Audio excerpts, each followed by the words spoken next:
Right, hello folks, Peter here. We're just getting on to our second part of our watercolour painting. Just to remind you what we're doing, we've got 3 pots of water, watercolour paint brushes, we've got the watercolour palettes. I thought I'd just show you sort of paintings I've done in the past, and you can see that I'm not the typical watercolour very artist. I'm very loose. I like dabs of colour rather than blending colour. This is the docks in East London. I did many years ago, I didn't say the date on that one, but it was about 1990s.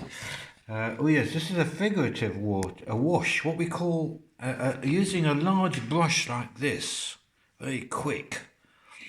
Well, actually, what we call a Japanese brush, it was using this brush actually, which is a Japanese watercolor brush, which are beautiful because they're so loose. And this is how I did this painting with this brush actually. They're lovely brushes. I can't say brush properly. Anyway, that was just black and a wash. There's a watercolour I did. Took about 3 hours to do that, on and off, in one evening. There's a cookie one I did in Wales. And there's a still life, you know, something very simple, so you can see my style. It's not this traditional watercolour that you often see. So that was the drawing.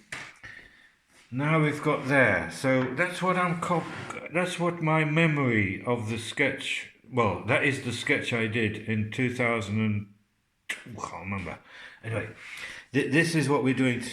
What we did yesterday. I did yesterday. I've put the black board around it because I talked about the boundary lines, didn't I? Anyway, stop saying anyway. So I'm going to carry on where we left. I'm just going to drink my coffee. Some of you might be wondering why my little lessons are quite short. I'll tell you why. It shouldn't be more than 10 minutes really, because it takes about 5 hours to download the thing on YouTube. If anybody can tell me how to download quicker, mind you, I'm using my phone. I hope I can use this phone. It's not going to cost me a fortune in data or something, but I don't think it. I got a contract with 3G or whatever it is. So I've since yesterday I did some more. I've done some drawing in pencil again on top of the watercolor I did, just to remind me of what's there. You know what I mean? So sometimes you need to. It doesn't matter. You can always rub the pencil out. You see afterwards. You know what's. Well, I hope you can. Anyway, I better rub it down a little bit, so it's not so dark. Anyway.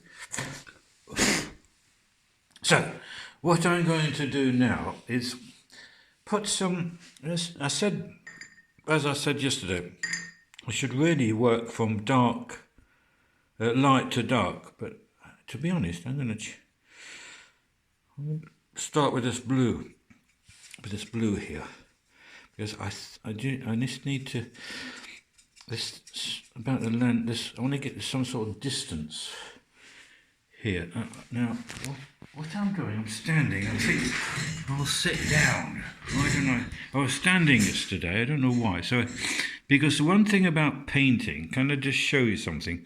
It's good to have your hand on the paper, which helps you control your brush. Now, if you're standing and using your arm, of course, mind you, there's one benefit of that. It makes it quite loose when you're. I just want to dab some blue here because I remember Provence. There's a lot of blue.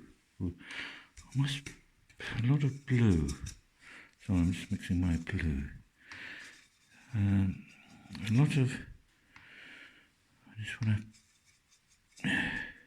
I'm using this watercolour brush with the water already inside, so I just want to just put some blue. Sorry, I must remember you're watching this on the with this, and I sometimes tend to put the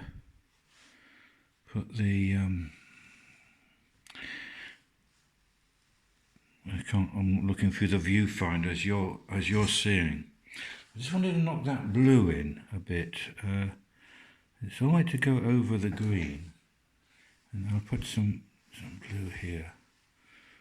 There's some blue at the top here.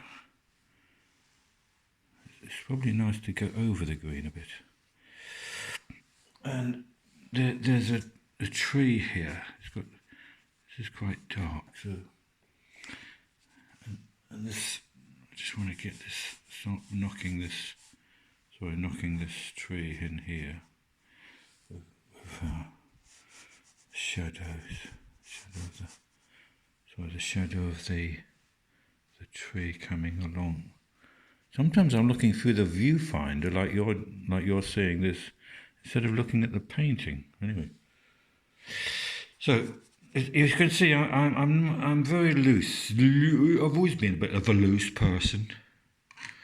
You can't pin me down. That's my trouble. That's why I wasn't married long. Anyway, never mind. No. So I'm messing about here. So there's a kind of tree. Just a tree here, just knocking it in. You can see I'm being very, very. And I just want to define these row of kind of hedge. I don't know what you call it. I just want to get this idea of the one thing I do like is sweeping.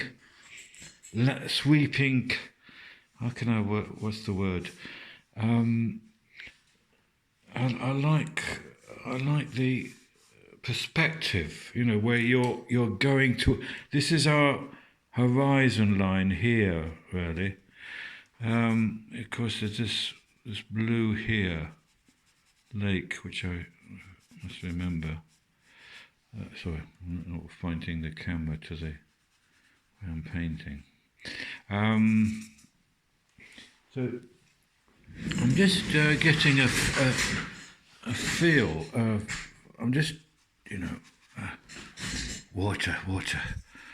I'm just trying to, yeah, there's another tree here, and another, I just want to get this idea of distance going from, closer. You've got to get this dynamic. The one thing about painting is you need to be dynamic in. So, and I've used this blue so far, and you can